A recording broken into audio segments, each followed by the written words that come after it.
met Professor Chris Leland a bunch of years ago when he was part of the Focus on the Family Institute, teaching students how to engage culture about family issues of the day. Last year, by the Lord's hand, it came about that we were able to add him to our communication faculty and to run our debate program. When I thought of this topic, I thought of him immediately. His focus today will be on engaging the issues that matter in a way that really works. Please welcome Dr. Chris Leland.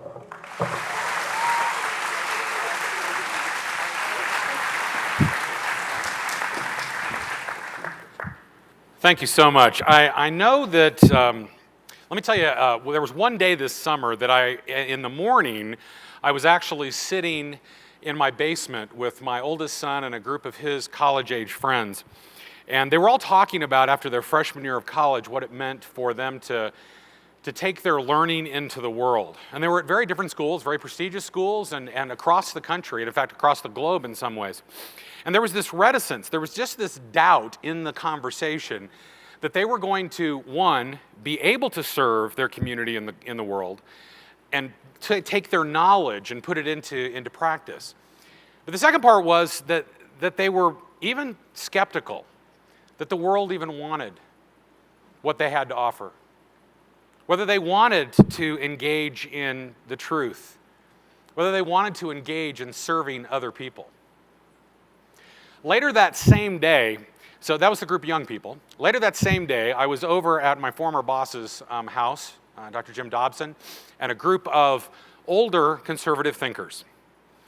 What was intriguing to me is I heard almost exactly the same conversation coming from a generation later.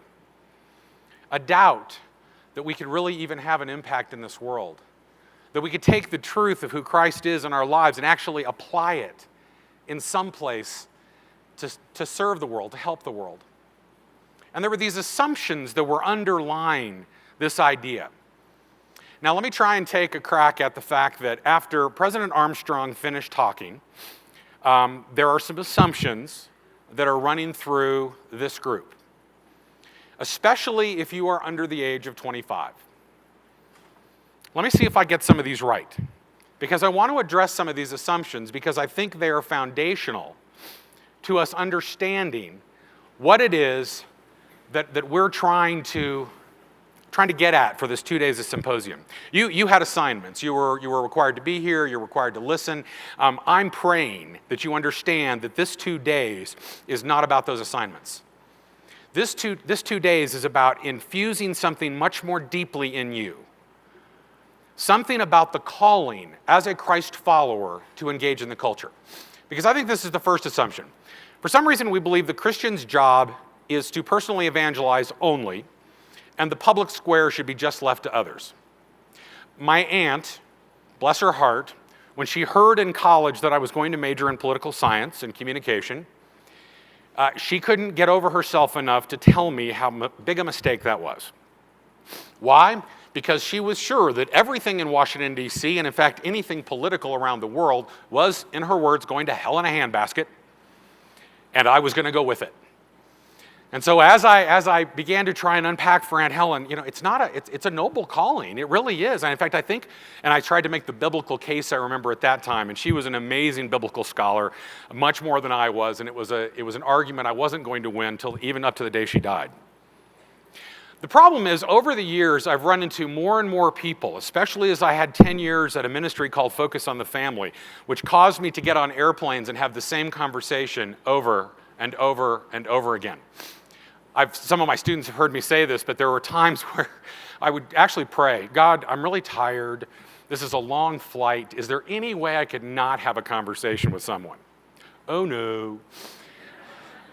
I could even think, those moments on the plane when, people are loading on and you're like, hey, there's nobody in my row. I'm scoring. This is great. I've got an aisle seat. There's nobody even on the row across. No, somebody would plop down and we would have the conversation. The conversation would go something like this. So what do you do? I teach Christian worldview studies at Focus on the Family. Okay, if they knew anything about Focus, they either loved it or hated it, and we spent most of the rest of the flight talking about that. And usually it engaged other people because the conversation got a little heated and a little louder. So I spent a lot of time trying to say, no, this isn't what we stand for. No, this is we're about these kinds of things. And the other one, they'd get kind of glazed and say, worldview? What the heck is that? So I'd have to try to bring it into their realm. What's the book you're reading? What's the film you're watching? What's your favorite TV show? What are the ideas behind that? Do you think the directors, producers, other people, do you think they want you to get something out of that? And they'd be like, no, it's just a book. It's just a movie. Is it? There might be something more fundamental behind these issues. What you believe really does come out in how you act, in how you engage with other people, and how you even think about this assumption in terms of what's our Christian role. I don't think these are mutually exclusive. In fact, I think they're interdependent. That's kind of the fun part of it is we get this, and especially under the age of 25, you get this reticence to the institution of the public square, even the wording public square. Because you think it's just dirty, it's ugly, it's an institution that I just distrust. And as Christians, unfortunately, what that's caused us to do is take a couple steps back and say, we're going to hold it at arm's length. Yeah, we know we should care about it, but it's not really my calling to be involved. Well, I'm going to differ with you on that because I think there's some ways in which the Bible actually says this is helpful. This engagement actually is helpful. So in taking a couple steps back from tax policy and the sanctity of life issues and those types of things, I want you to think about these particular additions to the discussion. First, I think that Scripture commands us to defend the faith. Genesis 1 gives us a cultural mandate, and there can be some theological argument about this, but God creates and then says, folks, take care of it. Take care of the creation. And he's not just talking about the garden. He's talking about his creation. And yes, the culture we live in is part of his creation. Jude says, contend for the faith. It pretty much doesn't matter which translation, it's the same wording, contend for the faith. What does that mean? That means contending means engagement. It means we've got to figure out how we're going to do that. Relation to 1 Peter 3:15. Be prepared to give an answer for the hope that's in you when people ask, and do it with gentleness and respect. Unfortunately, we leave off that last part occasionally in the public dialogue. But I think Scripture commands us. I think it's an addition to what we're supposed to do. I think one of the other things it does is it removes obstacles to faith. I think it aids unbelievers. We don't typically like to talk about sanctity of life issues. In fact, some of you during the video got uncomfortable. And I think President Armstrong acknowledged why. Not just because of our own personal experience, but because of what we've seen in terms of personal experience around us. And we're like, yeah, but there's a lot of hurt involved with that issue. There's a lot that just makes people feel uncomfortable. Sure, these issues do make us feel uncomfortable. That's part of the cultural clash. But one of the things we can do is talk to people through these kinds of issues. Talk not just about what our stance is and what our bottom line is. And we don't just stand up in the public square and say, that's wrong, you're condemned. But we love them through to the truth claim at the bottom of it. And we bring them along. I'm going to give you some tools, hopefully, at the end of this session, some wording, some language, a new vernacular to have this conversation. Maybe it will aid these assumptions that you're going through. Additionally, I think the whole conversation strengthens believers. I hope that your lunch conversations today and throughout, because I think the most effective part of this symposium has very little to do with what happens on this stage. The most effective part of this symposium will be what happens over lunch, over coffee, and back in your apartments. That conversation about, well, what do you think about? When I listen to my son and his friends talking about these things, it aids the believers around you to better understand why it is that I believe what I believe and why I think it's important to act on it. It contributes to the health of the culture at large. This kind of conversation is as essential to communities and societies flourishing. And if we don't have it, if we back off and we don't do our part of it, we're letting the culture down. We're letting the community around us, the society down, by not engaging. All right, second assumption. Christians can't be both politically active and personally spiritual. This was my aunt's big problem. She thought there is no way that you can actually be a believer in politics. I found so many people. Can I tell you how wonderful it is to know that there is such a remnant in Washington, D.C., in Hollywood, in our state capitals, I've had the opportunity over the last 10 or 15 years to do prayer breakfasts for people in Hollywood, actors, actresses, directors. I've had the opportunity to do prayer breakfasts and Truth Project trainings on Capitol Hill in Washington, D.C. with people who are running the country. And for me to look at D.C., one of the most cynical places in the world, and to be able to go, there's hope. There's a remnant there. And to ask, I asked at the Hollywood prayer breakfast, there were probably 1,500 people in this ballroom. And I was so shocked because as I was looking around, I asked the guy who had invited me, I said, who else here? I mean, where did all these people come from? They said, well, a lot of them, they're workers. They do lights and sets, and there are some actors and actresses here, and producers and directors, and we have some owners or administrators at the film companies. And the first thing I was led to say when I stood up before I spoke to them was, I don't think anybody knows you're here.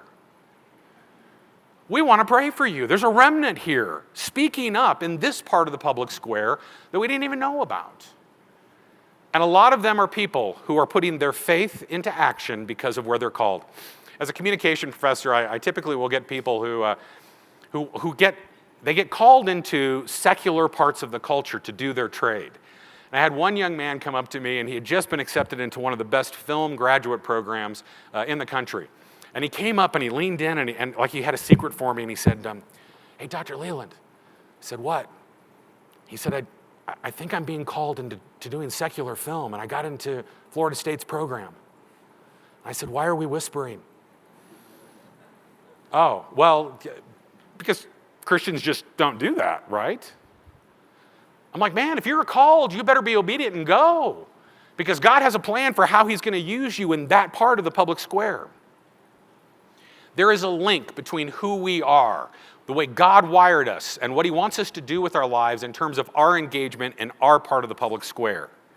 We don't need to hold it at arm's length, and we don't need to buy into this assumption. One of my favorite movies, and this is like Rocky for guys like me, is the movie Amazing Grace, the story of William Wilberforce. And there is one telling little 35-second scene.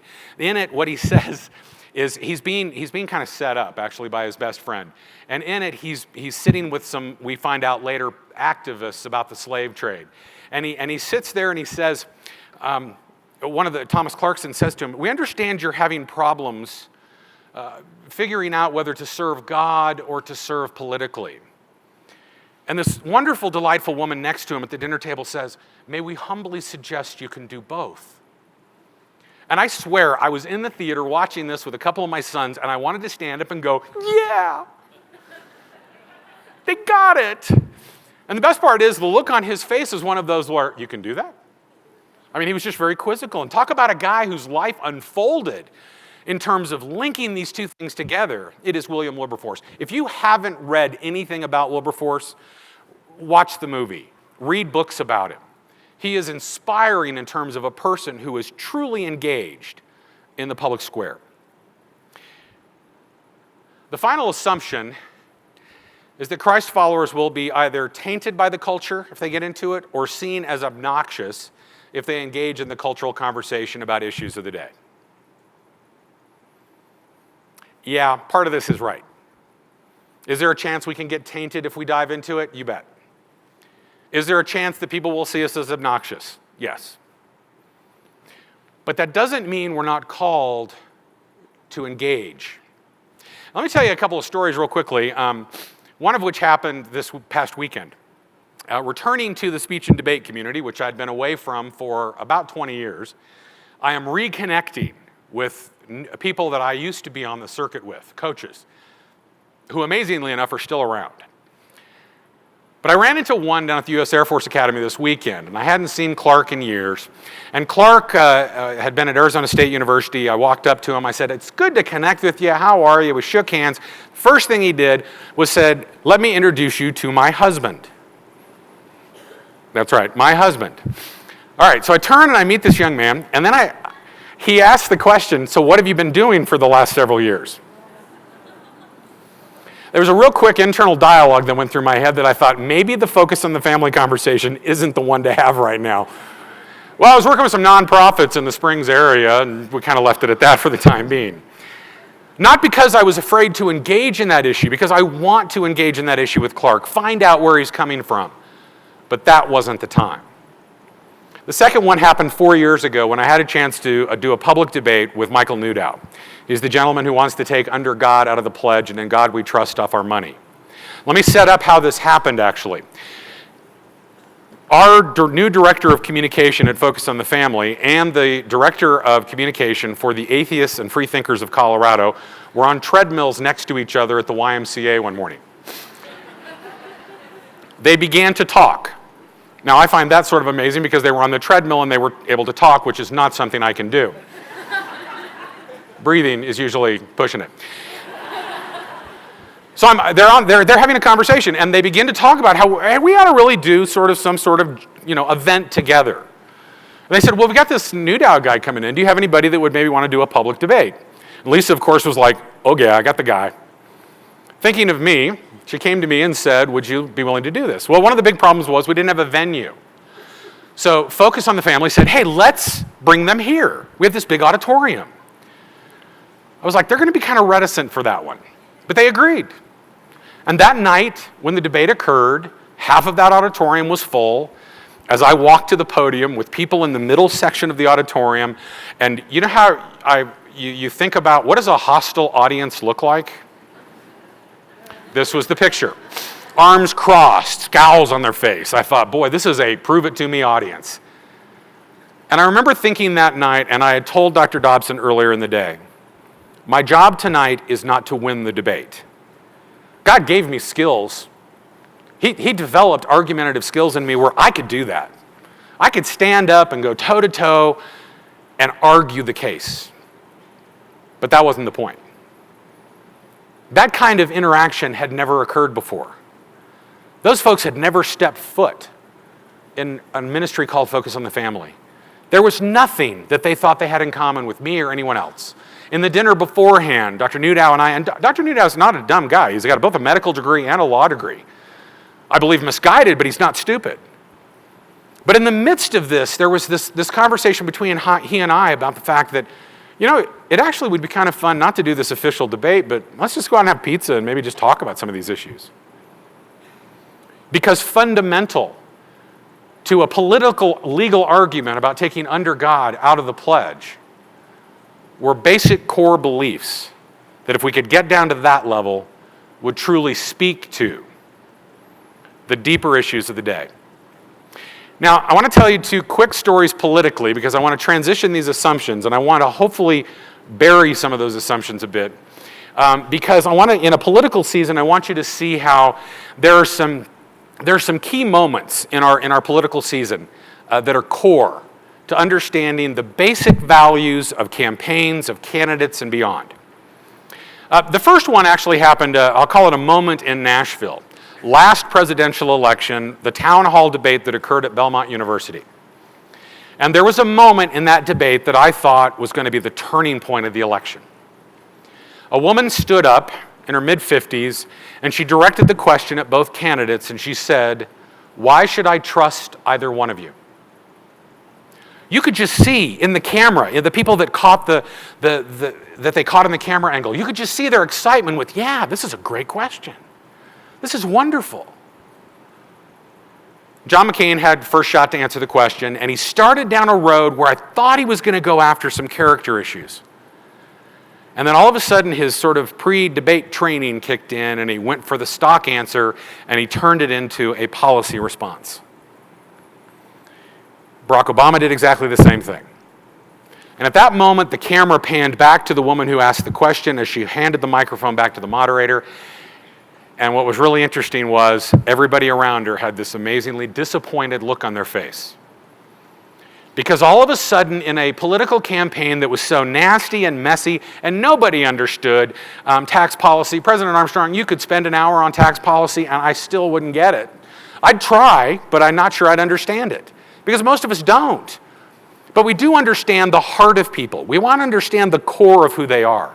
The second story points that out even more blatantly. I had the opportunity to work on the very short-lived presidential campaign of former Vice President Dan Quayle. And as Quayle had done in every previous election that he ran for any office, he kicked it off at a place called Nick's Cafe in Huntington, Indiana. And we kicked it off at Nick's because these were some just down-home folks. If I ever wanted to know, sort of get a pulse of the political heartbeat of things, I'd go to Nick's. Every single morning, you could catch these guys in there, and they had a pretty good idea of what was real, what was important, where they wanted to see the country go. And there were two brothers, two farmers, who I think they're still around. So, I mean, they've been around for quite some time. And that morning, they sat down and talked to Danny, not even Mr. Vice President, but to Danny. And I was almost positive when they started calling him that there was going to be some of the handlers of the campaign that were like, whoa, this is the Vice President. But he was like, no, I know these guys. And one of the brothers looked across the table, across his cup of coffee, and he took his kind of big finger and he tapped it on the Vice President's chest and said, I don't really care what policies you stand for. I don't really care what your platform is. I care about what's in here, Danny. And it was an incredibly poignant moment. Because folks, when we think that politics and the public square doesn't matter, there are real people in those positions who have real beliefs, who have real core, who have real heart. And we need to know what those are. Those are the important parts of campaigns. Those are the important parts of dealing with people in areas that we think are just untouchable as Christians in the culture. Unfortunately, that has some presumptions have come up that have caused this to occur. The first one is we think issues are getting so far from our understanding that we don't even try to pay attention to them. We just don't bother. It's too complex to get it. Ronald Reagan was a brilliant rhetorician, I might say, because he took some of these complex issues and during the State of the Union address, rather than trying to lay them all out, he would put somebody up in the presidential box and he would say, let me introduce Jessie Smith. Because Jessie, she's a picture of success of our new tax policy. And nobody on earth understood what the tax policy is, but we did understand Jessie. And there was a real heart, there was a real person connected to it. A lot of times we just don't bother to dive into some fairly complex issues.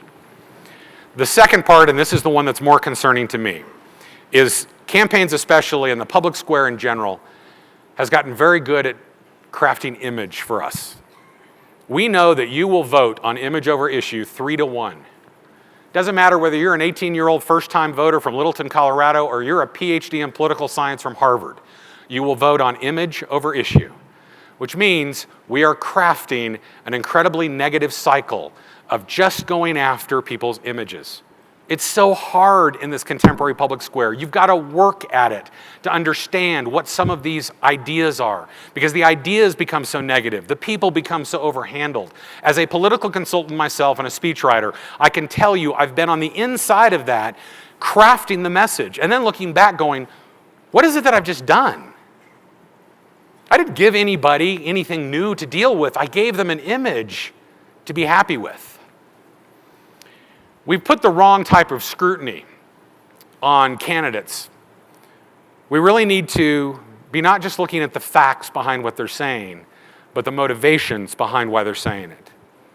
I hope and pray, with the first debate starting next Wednesday night here in Denver, that those kinds of questions will be asked, and I hope they will be answered. Because when a 9/11 occurs, nobody talked about that in the election beforehand. Nobody talked about, here's how I think I'd respond on a day like that. But I sure wanted to know that morning how our president was going to respond as a person, as a believer, and as the leader of this country and spokesperson for the free world. Character does matter. It's probably the only one that does matter. So here's what I want to encourage you to do. I want to give you a couple of tools. The first one is this concept, and I want you to sort of unpack this idea. This is not just about political issues. This is really just about understanding the layers of which these things happen. We know that all things are core to our values. Our values lead us to our beliefs to our attitudes about things, and then to our behaviors. And sometimes this is speaking up in the public square. But I would love for us to be able to uncover in some creative ways the ways in which we can get to people's values. What is it that makes them tick? What is it that gives them the idea that, for example, in that video, I've sat there and watched the Sanctity of Life video and I thought, you know, at my very core, I am touched by this. Why am I touched by it? Am I touched at it because it's just what I believe? Is there some sort of logic to it that seems to make sense? Is there some sort of lie that the culture has been telling ourselves for so long to make it okay? All of those things rolling through your head, and all of them are part of this particular model that says we've got to dig down, even for ourselves, down to what it is that we say we believe and why we believe it to be true, and then be able to work our way out to say, and here's how it's reflected in my conversation in the public square. Whether I'm on an airplane having to explain what worldview is, whether I'm having to explain my stance on particular issues, to say, here's why I think this is right. Last year, we started the class, Great Issues of the 21st Century. What was intriguing to me is that I think I could have started that class by putting one sentence on the board that we could have spent most of the semester on. Before we got to issues of sanctity of life or traditional marriage and family, I had to ask the question, do you care about the issues? Do you care about the issues? Do you actually care? In so many ways, do you care about the issues? And if you do, what issues do you care about? Sometimes it takes a lot of work to care about them. And I'm not sure that we're willing to take that on. I read through the evaluations from that class, and I remember a couple of people fell into two categories. Either they loved that engagement because it was challenging to their own thinking, or they were really hacked off at me for forcing them to think about the issues. And that was a bit of a sad commentary for me because I thought, wow, if we as Christians are absconding the public square and backing away from it, who's going to take our place? Another debate I had a chance to do was with a gentleman who is suing the U.S. Air Force Academy and other military installations, and he wants every mention of not only God, but all religion out of everything the military does. And in the debate, I asked one simple question. If we take God out of that setting, what ideology, what worldview is going to replace it? And he said nothing. I said, no, nothing can't, something will fill the void of that ideology. What's it going to be? He said, it's nothing. It's the absence of those beliefs. I said, that's not good enough for me. As a citizen of this country, I'm not happy with that. I want to know what the option is so that I can critically analyze it and say, you know what, that's kind of better than the whole God thing. Or it's worse. But until you can give me an alternative, don't try to take away what's already there. But in tolerance, in fairness. I said this to one of my classes the other day. If ultra-tolerance becomes the ultra-value of a culture, you can no longer have right or wrong. The philosophical conclusion of that is that you can no longer have right or wrong. And the reality is everybody's intolerant of something. I want to know what it is. Now, in giving you a couple of tools, one of the things that I want to do is set a context for you. And one of the people I love reading biographies about, because he's an intriguing character in the 20th century history, is Václav Havel, a dissident, a former president of the former Czech Republic. That's a lot of formers. But he's an engaging guy, playwright, prisoner for a long time. And when he said this at something called the Globerati, I think the press gave it that name, but it was a meeting of minds in 2000 where he brought great thinkers together, and they came out and said this: it has been our absolutely historical experience that the only thing that can be truly successful and meaningful politically must first and foremost be a proper and adequate response to the fundamental moral dilemmas of the time, or an expression of the respect for the imperatives of the moral order bequeathed to us by our culture. It's a very clear understanding that the only kind of politics that truly makes sense is one that is guided by conscience. Over the last several years, researchers have done work on the ways in which to have this conversation. Even the title of our symposium, Christians in the Public Square, some of you students that I've talked to over the last 2 weeks were like, what's this about? Public square, is this going to be all political? And there was this sort of hesitancy to dive into those issues. Well, we found in some of the research that there are ways, effective ways, for Christians to merely change the language, the way in which we approach the issues, that are much more palatable to having the conversation in the cultural dialogue. One of the things your generation wants to know is not that we are just going to talk about something, we are going to do something about it. We're going to highlight action, service, being engaged in it. One of the words the president used that I know there was backlash on in some of your minds was the concept of the culture war.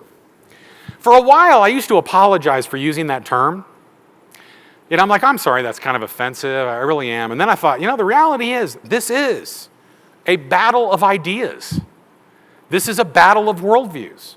And whether we like the terminology or not, what we have is cultural engagement. If you want to call it that and it'll make you feel better, that's fine. But it still is a cultural war. That's what we're about in this conflict. And yes, we are asked to be on the front lines of that. One of the things that your generation wants in the public square more than anything else is accountability and responsibility. Why? Because my generation and the generations before me have let you down when it comes to that. You've had leaders who've let you down. In the church, in media, leadership of organizations, and definitely in politics. Sometimes it's even easier to talk about social policy and not the public square. For some reason, public square has bad connotations. It's the same thing, different language. And here's one that I think is really helpful to our thinking. We want to be able to build bridges to people to bring them over to our side, not necessarily to send an attack in this culture war, that we're somehow building a bridge with other sides. The leadership of Focus on the Family had a meeting a couple of years ago as transition of leadership went from Jim Dobson to Jim Daly. And there had been one organization, a homosexual activist group that had been sort of at odds, well, not sort of, at odds with Focus most of the time I was there. And we wanted to have a meeting with their leadership. And of course, they thought, they want to have a meeting so that they can try and, overtake us. It's this war mentality. And the reality was, we didn't know who any of them were. We didn't know their names. We'd been lobbing grenades over the wall at each other for years. Maybe it was important just to sit down and have coffee and talk about who we were, what our stories were, how we were very alike in many ways and very different in others, and be okay with that. I watched an amazing thing happen that night when people opened up about their own human stories. And it wasn't about politics, and it wasn't about being right or wrong. It was about sitting down and understanding our fundamental differences because we're just at the core different people. I think your generation very much, whatever happens in the public square, you want common sense solutions. And in the conversation about things that it's not about Wall Street, it's not about Capitol Hill, it is about Main Street, it's about what's impacting all of us, and it's impacting our house as well. I'm going to skip through this next part because I really want to get to this call to action I think you're going to hear tomorrow when this whole thing